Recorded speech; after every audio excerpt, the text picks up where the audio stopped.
Morning, good morning, good morning.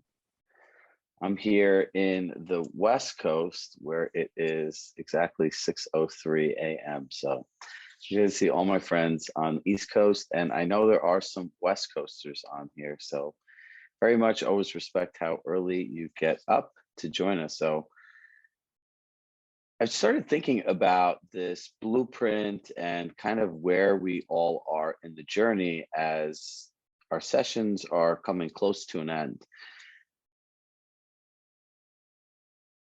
Can everyone hear me? Just give me a thumbs up. Okay. So as the sessions are ending, I just want to take a moment and tell us all how to stop and think about how to implement best what we actually have. So write these 3 points down. Number one, put time in your calendar to practice what you learned each day. I'm asking you all to make a 15-minute commitment to yourself. And remember, I've said this many times on the call, a 5-minute task done 300 times a year is 25 hours. So if you spend 15 minutes a day on something for 6 months, you'll have approximately 50 plus hours of practice.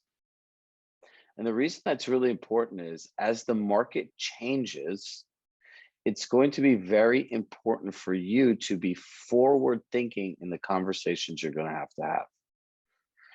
And as for many of us, the way that this market is with inflation, interest rates, the war in Ukraine, consumer uncertainty, the stock market, and prices in some areas still going up while inventory is still being added, it's a very different conversation. And different conversations, number two, means for us, this will be uncomfortable.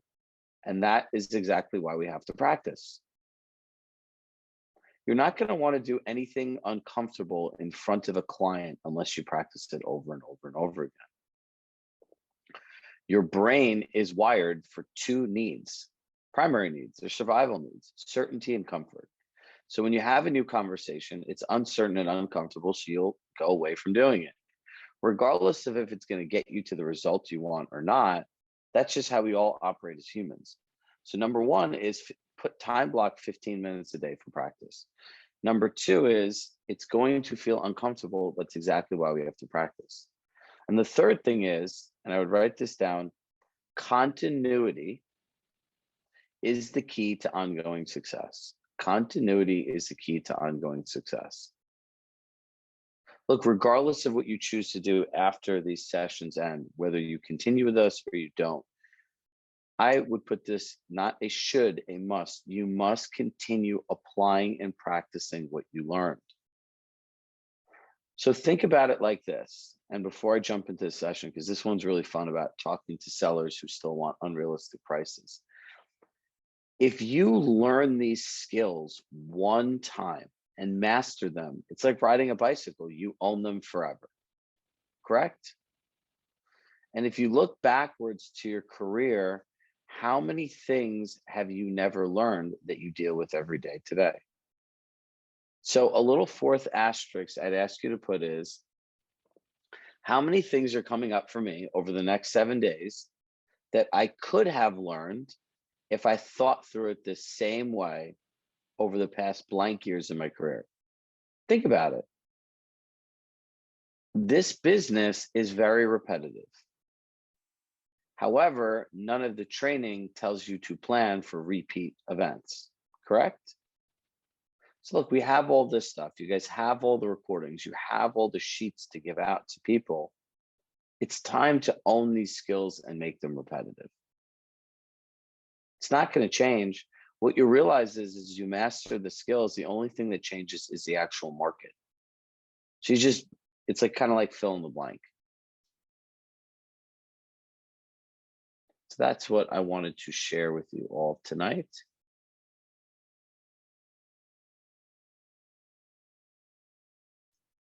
And let's hop into today's session.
All right, quick recap. We all know the first investment of the day should be in yourself, as the inspiration comes from my friends on the West Coast who wake up very early to be here today. Now, when we start thinking of investments, investments bring us ROIs. So make sure you start your day with activities, thoughts, and choices that bring you a good return to your day. Now, I'm going to go back to this again because this is the most important concept that I want you guys to grasp, so that in any of these conversations you have, they get you to the outcome you want. Number one, it's always their choice. What does that mean? Ultimately, what the client decides to do is their choice. You can't get somebody to write a specific offer. You can't get somebody to list a certain price. You can't get someone to be realistic in their thinking, right? Many clients have all of these preconceived notions. There are still people today that truly believe that a buyer will pay anything just to own a home, and that's changed.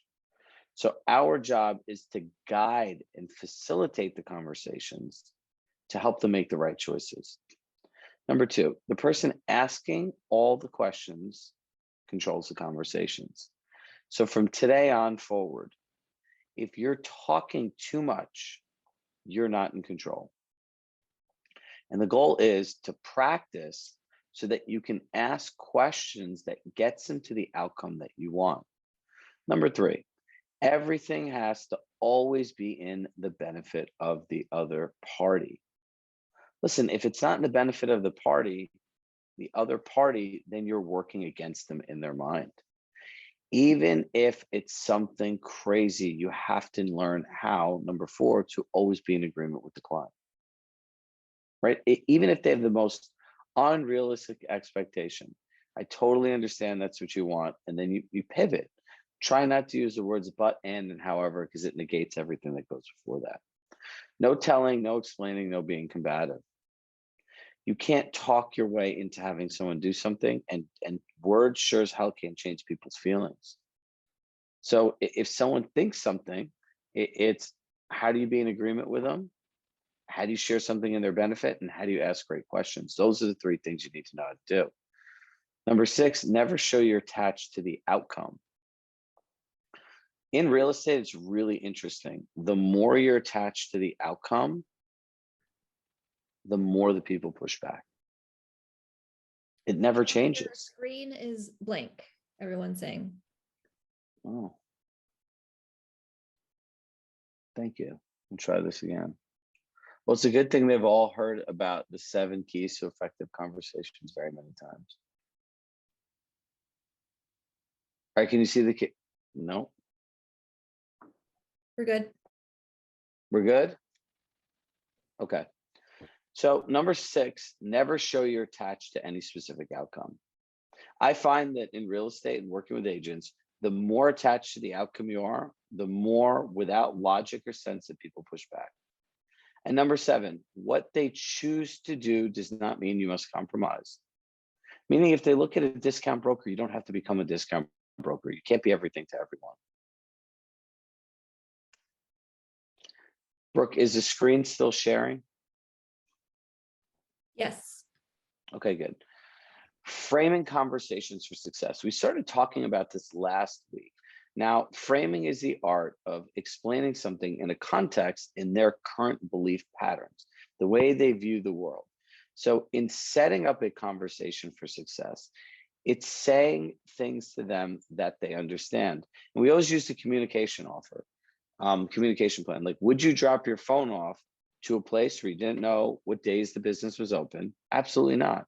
Would you do it to a place where you didn't know their operating hours? No way. If they had after hours policy because you're a busy professional and you needed to meet them only in the evening? No. And an emergency number, God forbid you need to get to your phone to get something while it's being serviced. Any person would say no to all 4 things. And then you shift the conversation and say, that's exactly what we want to make sure we avoid when selling your house. Would it be okay if I shared our predictable communication plan? So framing is the art of setting the conversation up in a context that they can agree with. Now, when we start getting into pricing with sellers, we will show you how to walk somebody through a process that involves framing, that involves active conversations, and which will have the seller come to the conclusion on their own that what they're asking for, no one will pay. But if you can't frame the conversation, what ends up happening is you end up telling, you end up explaining, and it's just overwhelming for the people.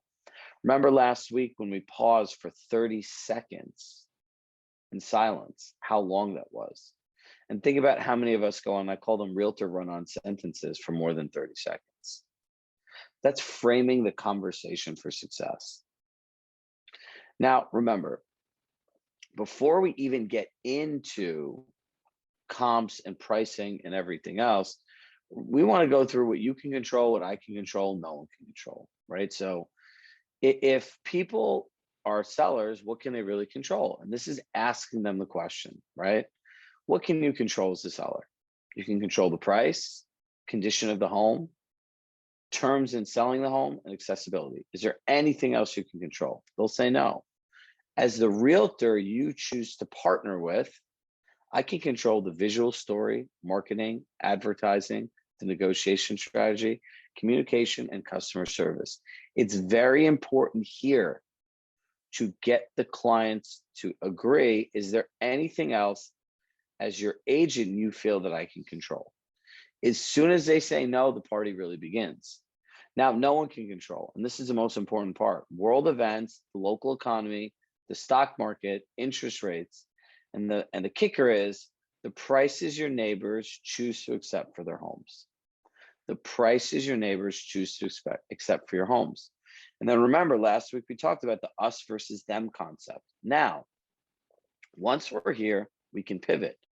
And I would say ultimately, it's the things that you can control and I can control working against what no one can control to ultimately maximize your equity. Does that make sense? So now we'll go through the whole comps process. We'll go through, we'll explain the market, we'll explain the comps, we'll follow the process we did with buyers the same way, asking them questions, having them answer, but then stuff still happens, right? And this is where we all get stuck. I understand, however, I still want more. So when they say that, just want to stop for a second and ask all of you, what are some of the reasons that people want more that you hear? Drop it in the chat.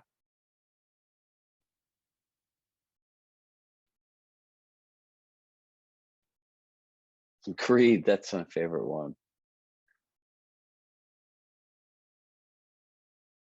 They don't want to sell at a loss.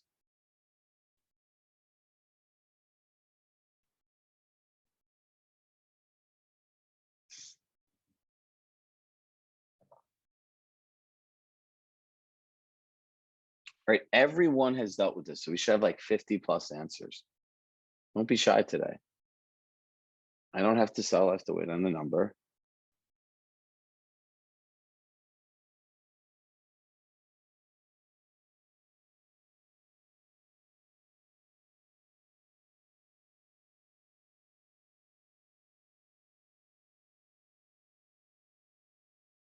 All right, so this is very important right now.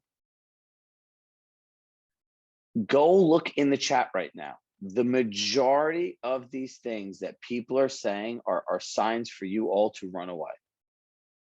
Run like this, fast.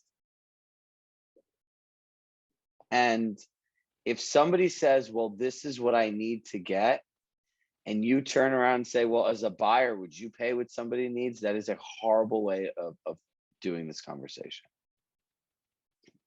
Because in the end, we need to do this with class and in a way that they say thank you. Because remember, in essence, exactly what you're about to do is tell them that they can't have what they want, correct?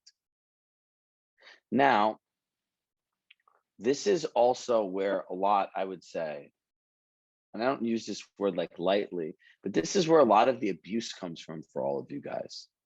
Have you ever noticed the unrealistic clients are the ones that are like the most mean, the most unrealistic, the most demanding? Do you know why that is? Does anyone want to know why that is? Or anyone could share?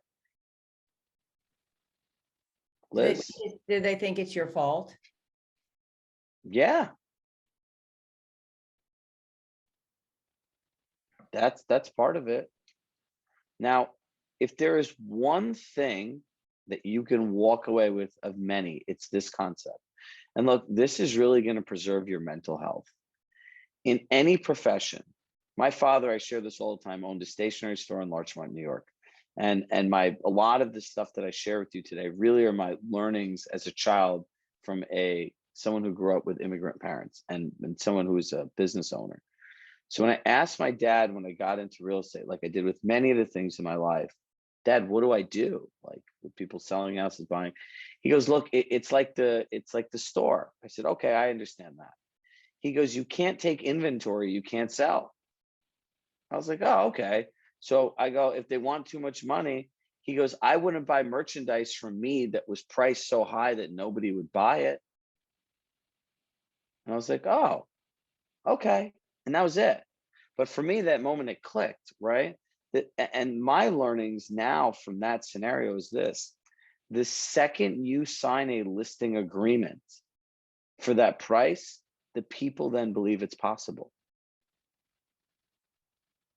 Because honestly speaking, what business owner in their right mind would spend time and money on something that was unsellable? Does that make sense? You are giving somebody the wrong expectations. The wrong expectations. It's like a buyer that wants an unrealistic deal. Hey, let's go out and see what we can find. How does that turn out for everybody? It's the same story. So realize and write down in your notes, if I agreed to take an overpriced listing, I am telling the seller their unrealistic hope is possible. So once you do that, that's why they keep asking you to do more and more and more and more. Because now they think this idea is possible, because who in their right mind would want to spend all this money on photos and staging and time? You don't want these listings. Now, not in all scenarios it's like that, but in general, if I don't get this price, I'm not selling my home. And it's $150,000 above market value. You got to remember, life is about your energy. And those clients that suck everything out of you are where we focus on. As people, do we spend our time and energy focused on the things that are all going well in their lives, or like that 3 minutes of an entire day that went bad, that we replay and repeat and talk to people all over the place? So it's something to really think about. And the other thing I'd write down is self-awareness, right? Know who you are and how you'll react. Right? Know who you are and how you'll react. All right, now let's start going through these actual scenarios.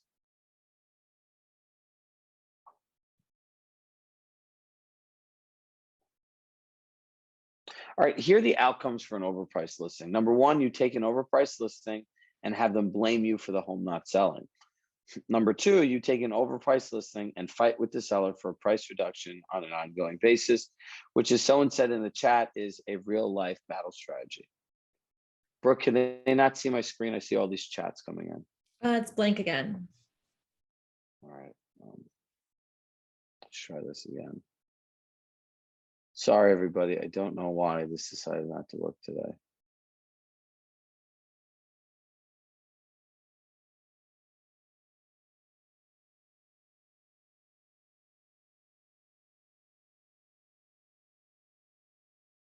Is it working now? I see a No. black screen. No. No. Can you guys see it now? Yes. All right, so we're gonna have to go a little bootleg here. Sorry, guys. The 4 outcomes: you take an overpriced listing and fight with the seller for a price reduction on an ongoing basis. Now, that's just not a good feeling, and for some people it works. And by all means, if that's worked for you, continue doing it. 3 and 4 are more favorable outcomes that we want to show you how to get to. You listed the seller's price with a pre-agreed price reduction after a stipulated period of time. And number 4, and this is where your real skills are, you realign the seller's expectations back to a price that will get the home sold. That's really what we all want to do, right? And now, when we look at this, the first statement that we want to say is, what I hear you saying is, right? So an overpriced person wants more money. Well, why not use this as an opportunity to put yourself ahead as an agent? What I hear you saying is, since our marketing is the best, you feel that you can get higher than a market price. Now, think about that. Once you get the seller to agree to that, what have they told you? You can unmute yourselves and share. They have confidence in you. Confidence? Or you Couple more. establish value. How about that? You establish value. Establish value? Anyone else?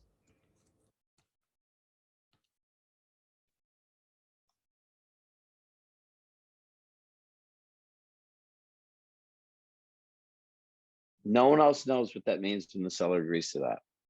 Okay, so I guess I'll tell you. That their home is overpriced over the market. No, what you're getting them to agree is that you're better than every other agent that they're meeting with. Right?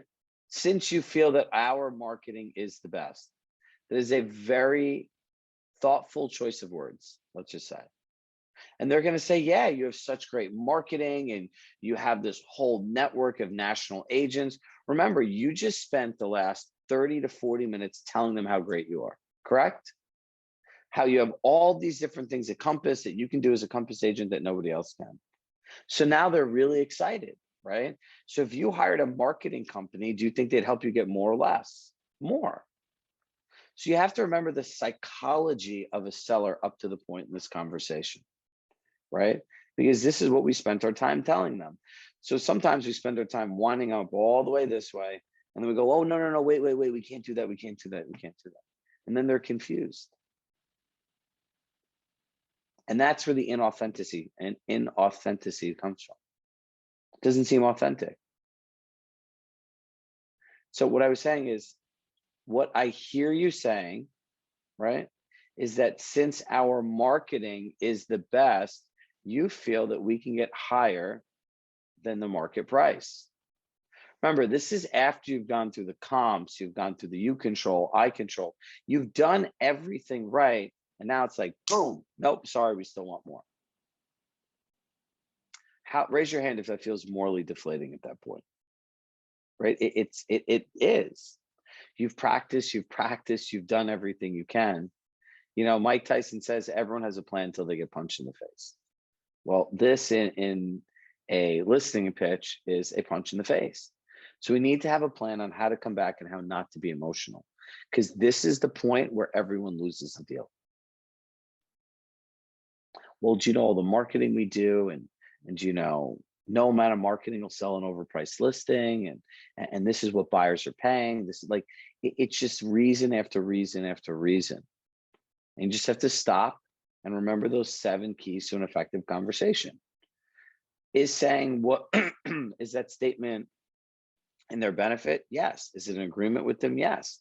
Are we then starting to ask questions? Yes. So where this is the process of realigning them. Now,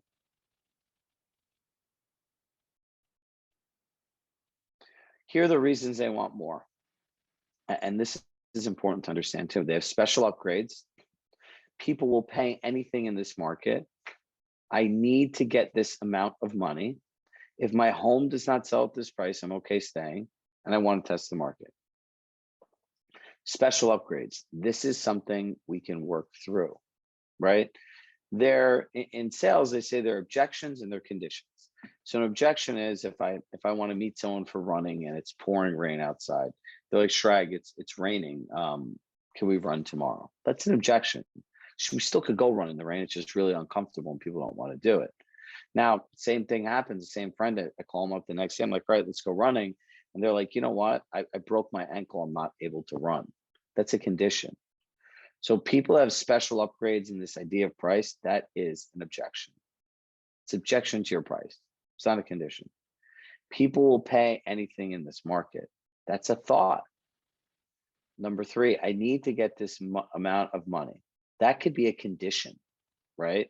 Because if they don't have this money, when they do that, the question is this: great. What will happen for you if you get this amount of money? Let them tell you. What won't happen for you if you don't get this amount of money? And let them tell you. Because then you can know their true motivation. Number 4, if my home does not sell at this price, I'm okay staying. That's a condition. They're not moving. They're literally telling you in the beginning, you could spend your time and money, but I'm going to be stubborn the whole way. And number 5, I want to test the market. Now, out of these, the majority of them are reasons that people are just not going to sell unless they get something unrealistic. And I hope you guys understand that. Now, steps for success, right? And I'm going to walk you through this, and then we're going to go through like the whole role play interaction part. So and I'll role play this with somebody. So the first thing is you be in agreement. I would say, great. You've gone through the comps, and generally speaking, people that want all this money have dated homes that want updated prices. So I would say, great. So I brought my notepad, and I would do this with enthusiasm.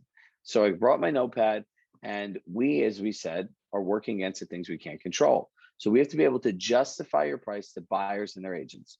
Let's walk through your home and list out all the additional features, benefits, and costs associated to them to share with buyers and their agents. Excuse me. Now, you're going to want to stand up, literally take your notepad and stand up so that they see you're at least trying to indulge their poor frame of thinking. Now, you walk around with enthusiasm and you go through and you actually make the list. At the end, the list never adds up to the amount of money that they want.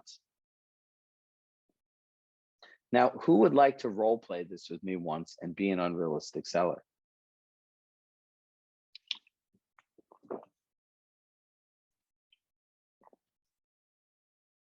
Oh, Liz. Jean. Do you two want to role play this together, actually? And I could be one person be the seller and one person be the agent. Sure. I don't care. I'll be either. I'll be the seller. Okay. Agent. All right, so here's the context. The comps say that an updated home will sell at $1,250,000. Liz is suggesting $1,001,000. $1,050,000 to $1,001,000, and Jean wants $1,250,000, like all the updated homes. So Liz, now you're going to walk around and you're going to go through this process with her and help her understand on her own that the home is not worth that much money. Okay.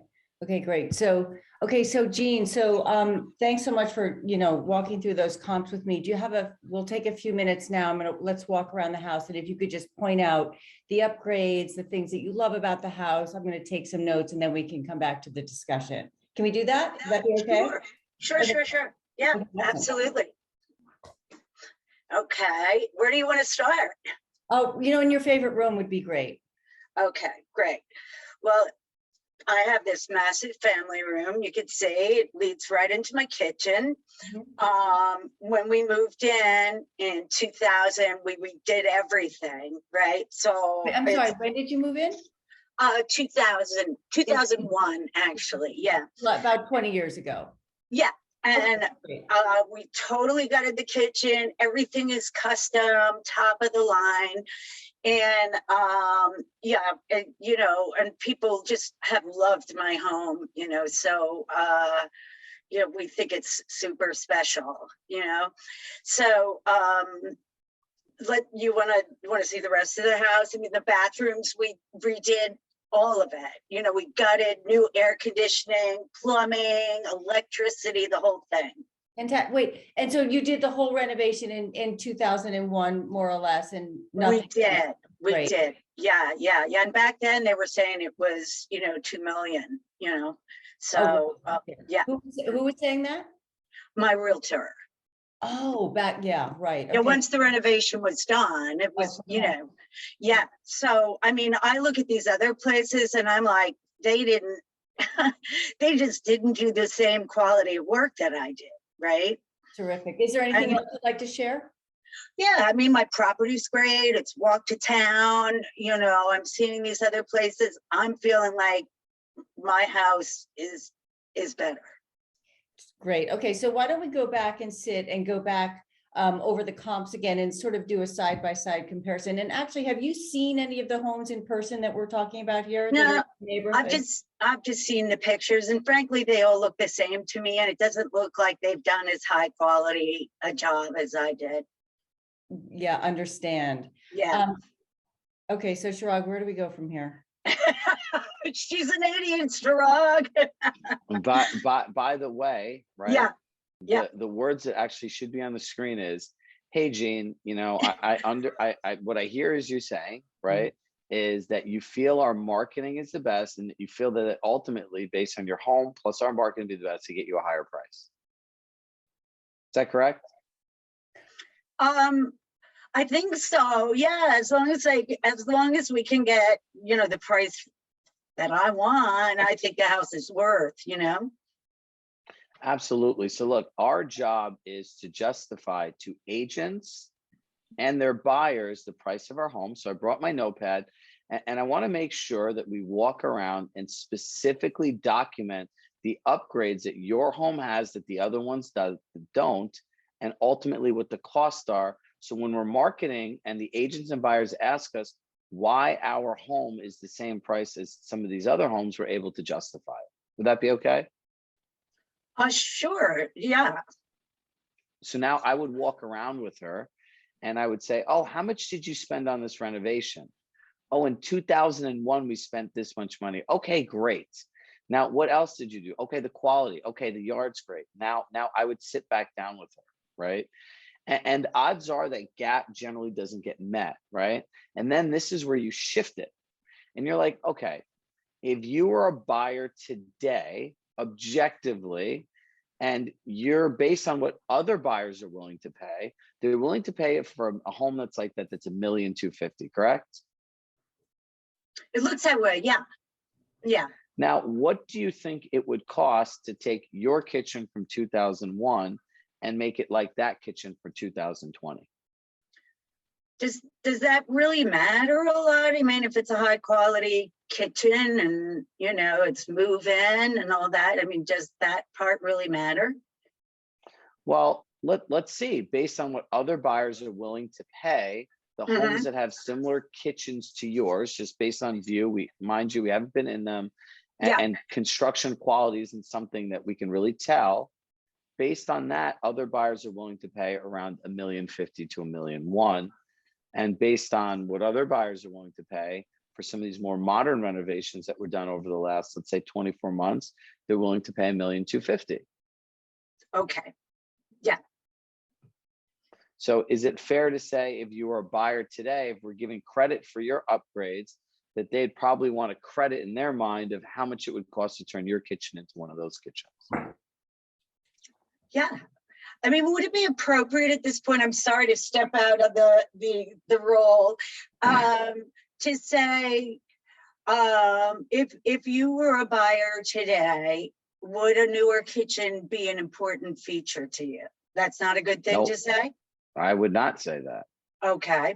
Do you see what I said though there? Okay. Is if you were a buyer, objectively, would you want a credit if these homes are at $1,050,000 and these other homes are at $1,250,000? So you're saying the much would same it thing, cost you? only differently. Yes. Okay. I'm saying it in a way that they can understand it in their own words. Okay. Mm-hmm.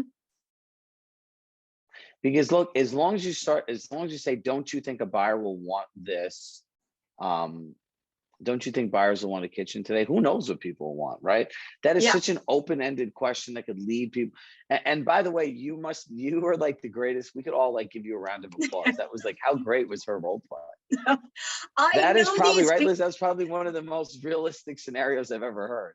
I run into these people. This is what we deal with in the New Jersey suburbs, right? Because we have homes from the 1920s that were renovated at about 2001, right? And it's a common thing, you know? Yep. So Thanks. Look, it's the line, and write this down. We want to write down what specifically you did in your home that makes it worth X amount more. Right? What specifically did you do that makes your house worth X amount or more? So we can justify it to the agents and their buyers.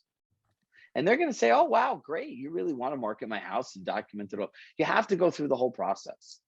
And then in the end, when they sit down, some of the things that I find that I have some of the agents do is I'll literally have them take a picture of their kitchen and hold it on the screen next to a brand new kitchen. How much do you think it'll take that kitchen to become this kitchen? Right? Fritz had a great question. If you bring an offer of $1,150,000 tomorrow, what would you do? If Gene says stay firm at 125, walk away. I have a Right? question. So, Oh, yep. well, to Fritz's comment, so I had this conversation yesterday with clients who we actually have the listing agreement. We did an open house last weekend. We had 20 showings come through, 4 showings of 20 people through the open house, 4 scheduled showings. So good activity. It is a great house. The build is fantastic. It has geothermal. The incurables are the house across the street and the pond in the backyard as an overview. We got an offer. It was $100,000 off the ask. We presented it. I knew they weren't going to like it, but I thought it's easier to negotiate 100,000 versus $1,450,000, which is the list price. And bottom line, after 2 conversations with the clients, and I tried my best to reframe and to listen and get into agreement and thought about your coaching, Chirag, which was so very helpful. But they have said, not only do they not want the $1,450,000 ask, he's hoping for a couple $100,000. So this is exactly the thing. And it's like, okay. And, you want to say, are you nuts? But I didn't, obviously. And in a month ago, they might have been in a position with multiple offers because that's how much the market has shifted here. And he said, I understand the war, the economy, inflation, all of those things. You've done a great job. And we said, you've done a great job. Again, referring to your sheet, Chirag. So it's like, wow. So the question in that one is, okay, if you don't get this plan, if you're unable to get this price, what's your plan B? And you be quiet and then go deeper into what's important to that money and what it represents, right? And yeah, it's also interesting. And I tried to pivot it because they're looking in Florida. And so I said, oh, that's so interesting. Right. So as a buyer, how's that experience been for you? And what are you finding? And they're looking at houses much higher. And then he said, we don't need to sell to buy. And we don't want to move if we don't get X over our price. So this conversation is so helpful. Thank you. It's great. And then I would say, let's explore renting your home as well, right? Because you still want to retain the client. And if you don't give them the options, you're going to go somewhere else to find the options. So let's walk through this and kind of tie this all together. Now, when you go through the house, you say, do you feel based on what you shared, the value of the upgrades were as a buyer, you'd pay X amount or more for this home? They always say no. If we're giving credit for your additional upgrades, you think as a buyer, you would also factor in the cost of the upgrade to your home to the conditions of the other homes that sold? Yes. How much would it cost for your kitchen to be upgraded? This is walking them through the process, right? Now, after going through this process, what price as a buyer would you pay for your home? This is kind of a different version of what Fritz was saying as well. They need to understand what they pay for their home. Well, I don't know. Okay, that's great, because now you at least have something to work with. And if they're absolutely stuck, remember, just because they choose to do something does not mean you have to make a compromise. So here's the moral of this. Practice makes perfect. This is something that requires an incredible amount of practice. So remember in the beginning, I asked you to slot that 15 minutes in your calendar. This is what I want you to use it on. Because if you don't spend the time upfront to practice and know how to do this, do you know how much time you're going to lose in the end when you take the listing? Think about this. Look at your time as sand, and every minute you spend, it's sand coming out of your jar. It's like water I'm drinking out of this. It does not come back. You're never getting it back. You look at a 10-year real estate career, and you look at the amount of time you've lost and money you've lost and things you've missed out on because you don't have these simple skills because you never took the time to learn them.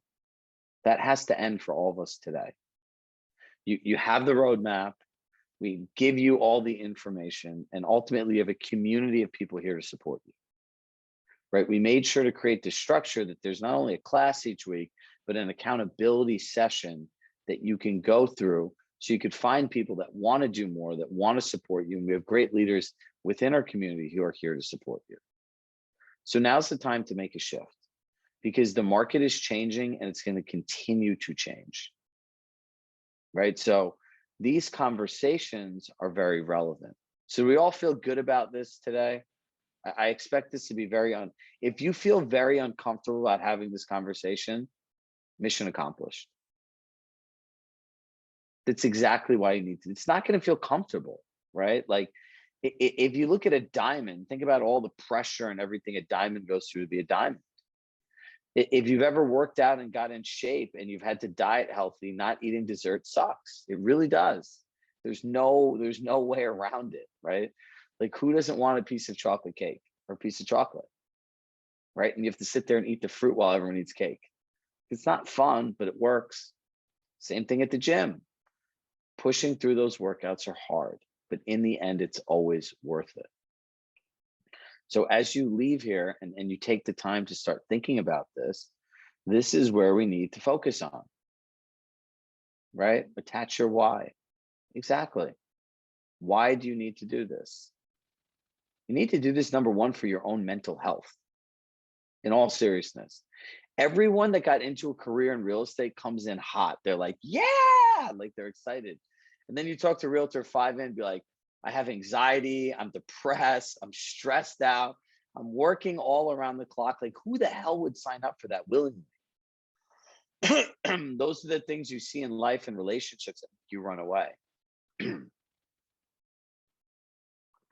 So this is a time to take it back. Now, my next point is changing markets are where you get rich.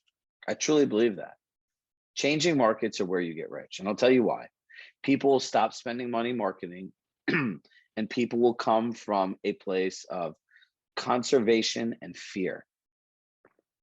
When you see people start doing things out of conservation and fear, that is time to attack and hit the gas. It's time to double down on everything you do.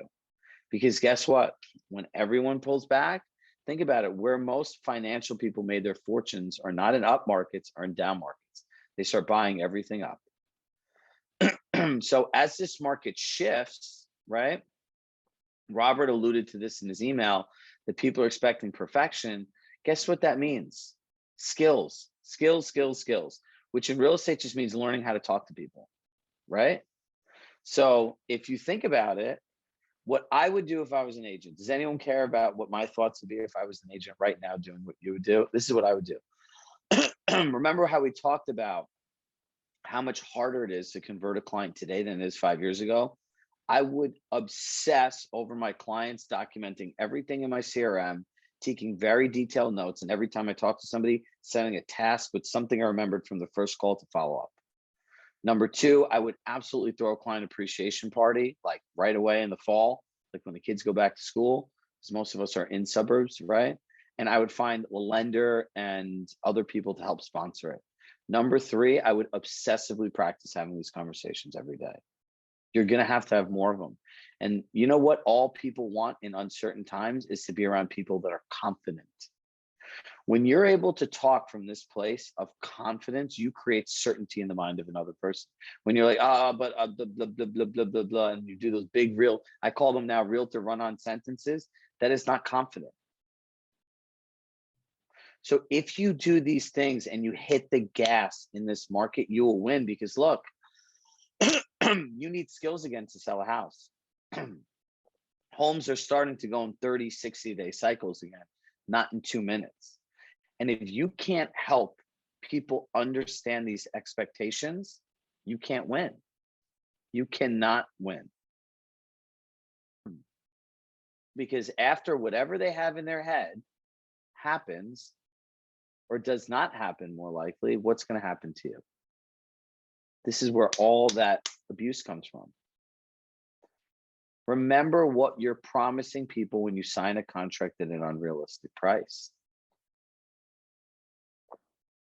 This is it. Opportunity. So I want you to go into this market with excitement and enthusiasm. Drop the fear and uncertainty. If you learn how to talk to people, you can continue to work your database. This is all going to be fine. If you don't know how to talk to people and let your clients dictate what you're doing, this is where you're going to lose, because these listings that we're luckily selling at some point, anyhow, anyway, before and over the last year, if you had a listing, it's like having cash in hand, right? Some of these homes are going to be expired listings. You see the amount of price reductions and markets going up like crazy. These are real life things. So we all need to be prepared. So one thing is, if you guys want to stay on for a few minutes, a couple people have emailed me last night asking if I could talk a little bit more about our playbook program at the end of the blueprint session. So if you have to drop off and you're not, excuse me, if it's something you're not interested in, please feel free to go. Our session is ending, but a lot of you have expressed interest in continuing with us, and they're asking us what is next, right? So our playbook program essentially is a continuation of this. We've learned through the blueprint and working with all of you that there are two things that you guys all really like. Very much a structured class with a curriculum that's very relevant to what's going on in the market, and accountability groups, right? Somewhere to continue after this. And our blueprint does both of those, right? You are going to have structured classes. I'm going to be leading sessions. And one of the things that we really have a big focus on in the blueprint is this, the playbook is this whole coaching forward concept, is all of these different things that we're dealing with today. Because the challenge with coaching programs is none of this really exists. So the blueprint, the playbook allows us really to coach you in a way of like simple tracks. So you're going to fill out a form, and based on your form, we're going to suggest classes to you every week. These are the classes we suggest you take. This is the track that we think you should be on. And ultimately, you have a choice of a variety of different classes. We have a bonus, expert mentors, which are things we think everyone needs in their business. And they're simply just once a month. And ultimately, the goal of this program is to take everything you need in your business, in both the current market, a changing market, the things that you've known you've needed, like lead generation, team building, branding, and just really put them all into one place for you. So if you've ever wanted us to coach you literally every week to say, here's where you should go, here's what you should do, and create structured paths for you to keep going, growing your skills, and really mastering certain aspects of your business, so the next year you could focus on the growth. That's really what the playbook is. For all of you, it's the same cost that you're doing now. It's $497 a month. And once we lock the group in, it's a 6-month group. That's when the fun begins, because that's when we could really start accountability groups, role play groups. Some of our accountability group leaders are throwing live events for their accountability groups. There's going to be a large focus on community, continuity, collaboration, and ultimately having us think of all the things for you and your business. So all you have to do is show up. So it's not like how do we build a team?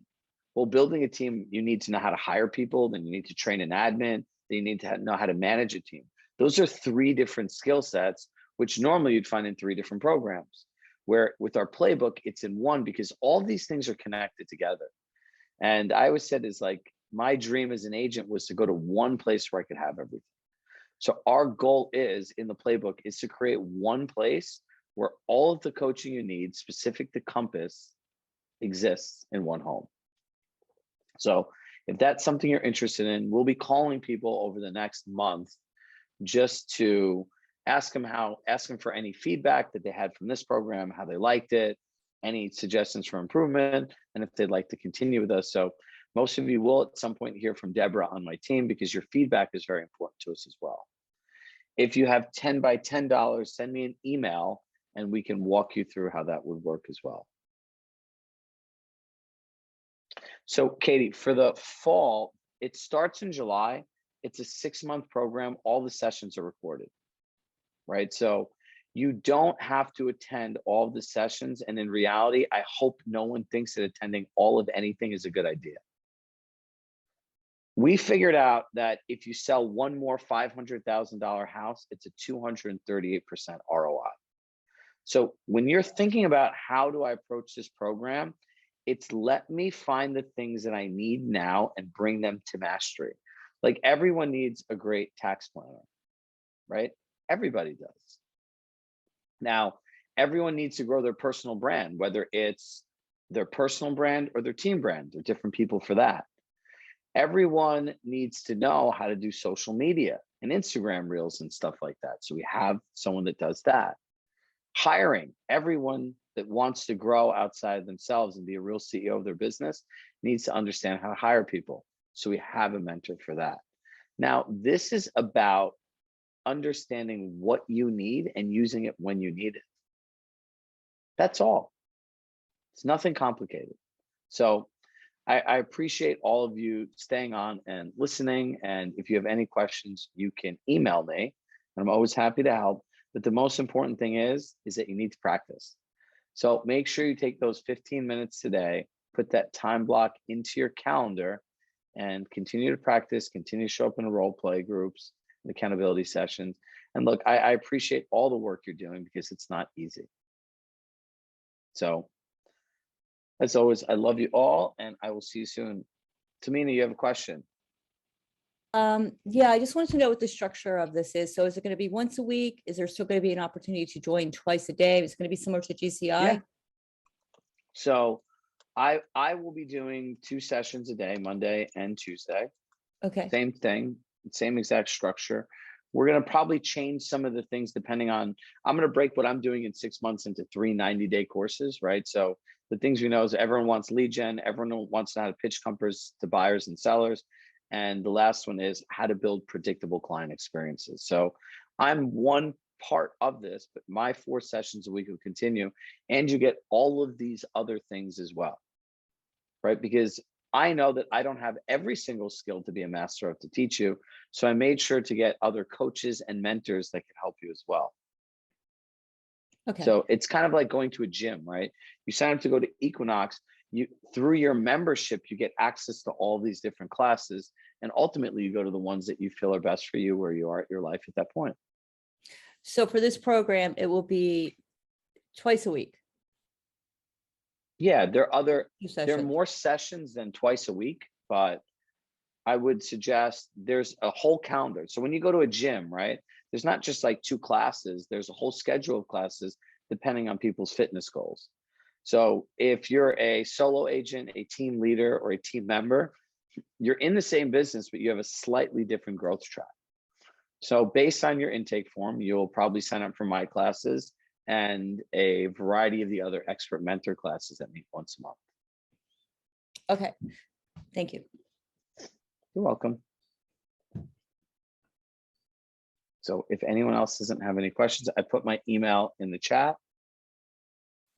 There's a link to sign up. We have a team option as well. And look, I appreciate you all for being present and your time as always with love in my heart. I love you all and I'll see you all next week.